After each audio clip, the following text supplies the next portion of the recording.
nikah itu menyelesaikan setengah agama. Karena gini mas, seluruh nafsu manusia itu cuma ada di dua. Oke. Satu dari sini, Mulut. atau kalau enggak ya perut. Oke. Ya mulut perut sama lah mas. Mulut perut itu nafsu fisik. Yang satu lagi di bawah perut. Ya benar. Makanya puasa itu kan cuma menahan dua, menahan keinginan perut dan menahan keinginan di bawah perut. Ya kan? Lah kalau kita udah nikah mas, yang di bawah perut udah selesai mas.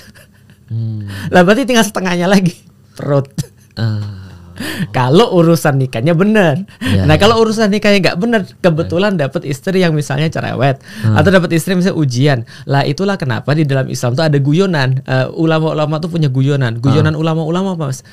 Salah satu syarat untuk menjadi wali adalah punya istri yang cerewet. Dan banyak cerita-ceritanya tentang wali-wali ini yang punya istri cerewet gitu kan ya. Jangankan kita, Umar bin Khattab itu pernah datang ke masjid. Datang ke masjid tidak dalam waktu sholat mas. Itu orang rame di masjid. Lalu kemudian Umar bilang, wah rajin-rajin nih orang-orang ya. Ketika ditanya, oh ternyata lagi ribut sama istri. Kabur dari rumah. Lah Umar pun ke situ karena ribut juga sama istrinya. Healingnya ke masjid ya. Lah, jadi healingnya ke masjid. Nah artinya kita bisa lihat bahwa salah satu syarat orang jadi wali itu ya punya istri cerewet tadi. Karena istri cerewet itu adalah ujian bagi laki-laki. Tapi kita tahu bahwa di dalam Islam bukan hanya tadi menjadikan seorang laki-laki itu sabar, tapi Islam juga menyediakan instrumen-instrumennya, instrumen pendidikan, instrumen pengajaran, instrumen untuk pembimbingan kepada mereka, bahkan instrumen rewards and punishment-nya ada.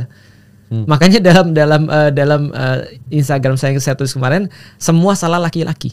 Di dalam Islam itu kan kalau seandainya kita ada sesuatu problem di dalam rumah tangga, itu yang ditunjuk itu harus kita dulu. Kita nggak boleh nunjuk yang lain, karena kita itu yang tanggung jawab atas mereka.